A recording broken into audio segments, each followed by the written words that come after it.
Nina Strauss has been a guitarist in the Alice Cooper Band since 2014, and Guitar World recently named her one of the Guitarists of the Decade. In 2018, she used Kickstarter to fund an instrumental solo album.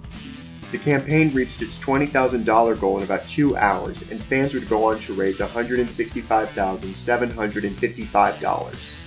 Strauss produced the album herself and played all of the guitars and bass. The album, titled Controlled Chaos, was released on November 16, 2018.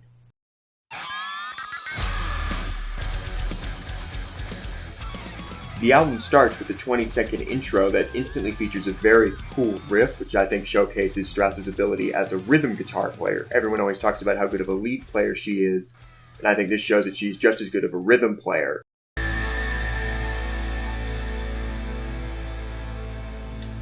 This was the third single off the album. In talking about the record, Strauss said, "I wanted to make an instrumental record that was accessible to everyone, not just fans of instrumental guitar music. The idea was to give each piece a conventional song structure, so non-guitarists would have a format they could follow." I think this is evident pretty much instantly in the music. I'm somewhat of the target audience. I'm a big Kiss fan, so my introduction to the shredding style of guitar playing was Vinnie Vincent, who I feel is an utterly obnoxious guitar player.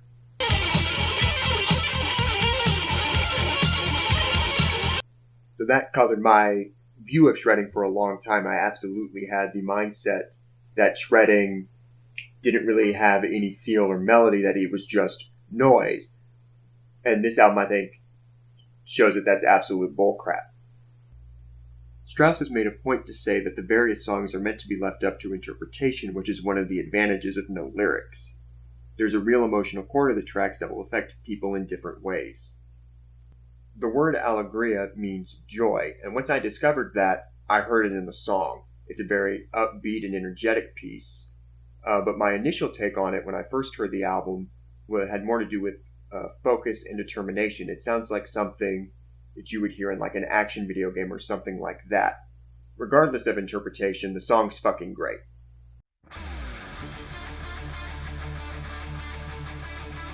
This was the first single off the record, and the meaning is a little easier to grab onto. The verses have very dark and frantic chord progressions, which lead into a more optimistic, upbeat chorus. The song is about rising from darkness. When you're at your lowest point, you can find the determination to rise above it. When asked about the chord progression, Strauss said, "I wanted to give myself a lot of great progressions to play over because it's my album. I do quite a few sessions for other people, and a lot of time the chords are just not there. I can't tell you how many times I've gone to a studio and the producer will say, 'Nita, we want you to solo over an A chord for 16 bars. When the harmony is so static, it's hard to do anything interesting.'"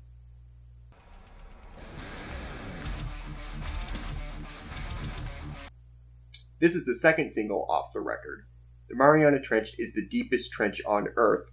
Its known depth is around 11,000 meters. The opening riff is probably my favorite on the record.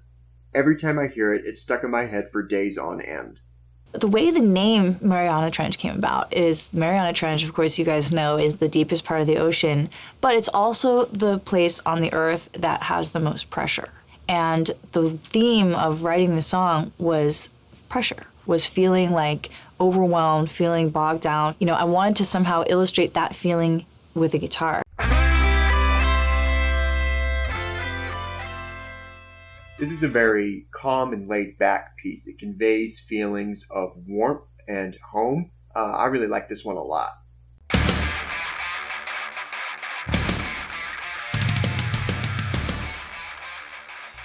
I actually don't have much to say about this one. It's probably my least favorite on the record, and not necessarily because it's bad. I never skip it. It just doesn't resonate as strong as some of the other tracks on the record.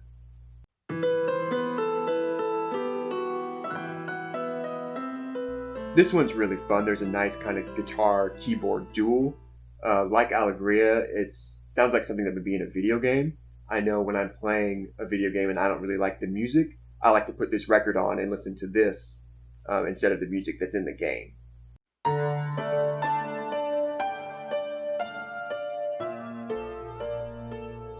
Strauss has noted that for this track she had to play acoustic guitar, which is not something she is accustomed to or even necessarily likes. It's a very, I think, pretty ballad, and I think she conveys the emotion she's intending to with the song, like a lot of the record.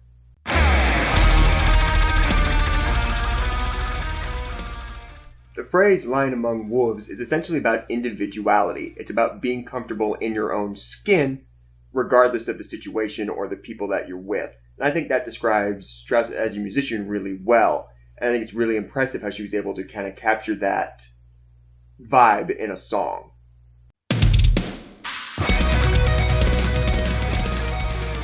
Pandemonium is the only track not written for the album. It was written for an album called She Rocks. This was a compilation record featuring multiple different female guitarists contributing their own tracks.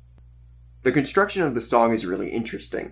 It starts fast and crazy in a manner that fits the title, but slows down by the end for a more melodic style. Typically, songs are structured in the reverse. They would start slow and then speed up. This is a cool subversion of that. The track would also feature in Strauss's guitar solo during the Alice Cooper show.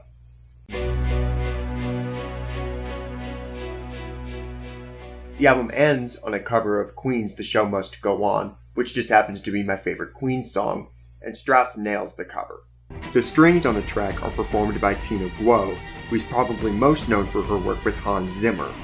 She's the one who plays the electric cello in the Amazing Wonder Woman theme. When an artist does a solo album, it's usually because they have something to prove, and the fire that results from that usually results in fantastic music. And that's what this album is. There isn't a bad track in the bunch.